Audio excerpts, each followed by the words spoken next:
అనుమానం అనేది మానసిక రోగం. ఒక్కసారి అది మెదడులోకి ఎంటర్ అయితే పచ్చని సంసారం కాస్త వల్లకాడుగా మారిపోతుంది. రక్తబంధాలని విచ్ఛిన్నం చేస్తుంది. ప్రాణప్రదంగా ప్రేమించిన వారిని ప్రాణాలు తీసే కిరాతకులుగా మార్చేస్తుంది. హైదరాబాద్ నల్లకుంటలో జరిగింది కూడా అదే.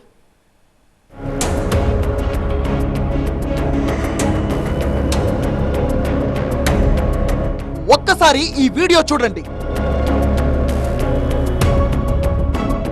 అర్ధరాత్రి ఇంట్లో మంటలు. ఆ మంటల్లో ఓ మహిళ శరీరం తగలబడుతోంది.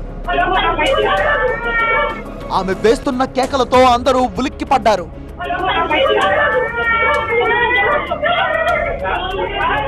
అగ్ని ప్రమాదమా? చచ్చా, కాదు. నిప్పు పెట్టింది ఎవరో కాదు, భర్తే. ఇక్కడ పారిపోతున్నాడు చూసారా, వాడే ఆ కిరాతకుడు. ఈ ఫోటోలో కనిపిస్తున్న దంపతుల పేరు వెంకటేష్ త్రివేణి. నల్గొండ జిల్లా హుజూరాబాద్ కు చెందిన వెంకటేష్ త్రివేణిలది ఒకప్పుడు అందమైన ప్రేమ కథ. 10 ఏళ్ల క్రితం ప్రేమతో వేసిన ఆ 3 ముళ్ళు ఇప్పుడు మృత్యు పాశాలుగా మారతాయని ఆ భార్య ఊహించలేదు. ఇది ఆవేశంలో చేసిన పని కాదు, పక్కా ప్లాన్ తో చేసిన మర్డర్.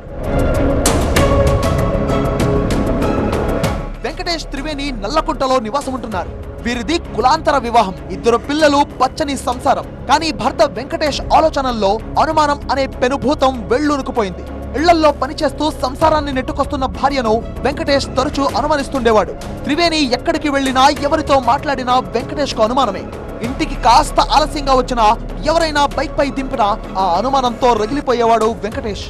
ఈ విషయంపై వారి మధ్య తరచూ గొడవలు జరిగేవి. వేధింపులు తాళలేక భార్య త్రివేణి పుట్టింటికి వెళ్లిపోయింది. దీంతో అక్కడికి కూడా వెళ్లిన వెంకటేష్ తాను మారానని, ఇకపై బాగా చూసుకుంటానంటూ బాగా నమ్మించాడు. కట్టుకున్నవాడే కదా అని త్రివేణి కూడా నమ్మేసింది. తన 2 పిల్లల భవిష్యత్తు కోసం మళ్లీ అతనితో హైదరాబాద్ కు వచ్చేసింది. కానీ పాపం పిచ్చిది, ఆ పిలుపు వెనుక మృత్యు దాగి ఉందని ఆమె గ్రహించలేకపోయింది. మళ్లీ ఎప్పటిలాగే అనుమానంతో భార్యతో గొడవకు దిగి విచక్షణ మరిచి ఆమెపై దాడి చేశాడు వెంకటేష్. ఈసారి ఆమెను ఎలాగైనా వదిలించుకోవాలని నిర్ణయించుకున్నాడు. పక్కా ప్లాన్ ప్రకారం ముందే దాచిన పెట్రోల్ డబ్బా తీశాడు. నిద్రిస్తున్న త్రివేణిపై పెట్రోల్ పోసి నిప్పంటించాడు. నిప్పులంటించగానే ఆ ఇల్లు చావు కేకలతో నిండిపోయింది. మంటల్లో త్రివేణి విలవెల్లాడుతుంటే నిద్రలో ఉన్న కూతురు భయంతో కేకలు వేస్తూ అడ్డు వచ్చింది. కానీ ఆ రాక్షసుడు కన్న కూతురును కూడా చూడకుండా మంటల్లోకి నెట్టేశాడు. అంతే, వెంకటేష్ అక్కడి నుంచి పరారయ్యాడు.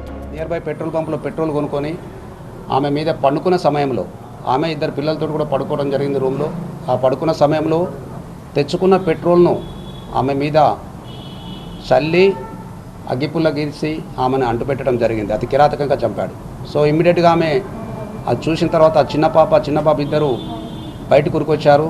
సో బాబుని తీసుకొని ఈ ముద్దాయి వెళ్ళిపోయాడు. 95% బర్న్స్ తోటి ఇమ్మీడియట్గా పోలీసు పక్కన వాళ్ళు కూడా ఆమెని గాంధీ హాస్పిటల్కి షిఫ్ట్ చేయడం జరిగింది. చికిత్స పొందుతూ ఆమె అరుపులు విని స్థానికులు వచ్చేసరికి అంతా అయిపోయింది.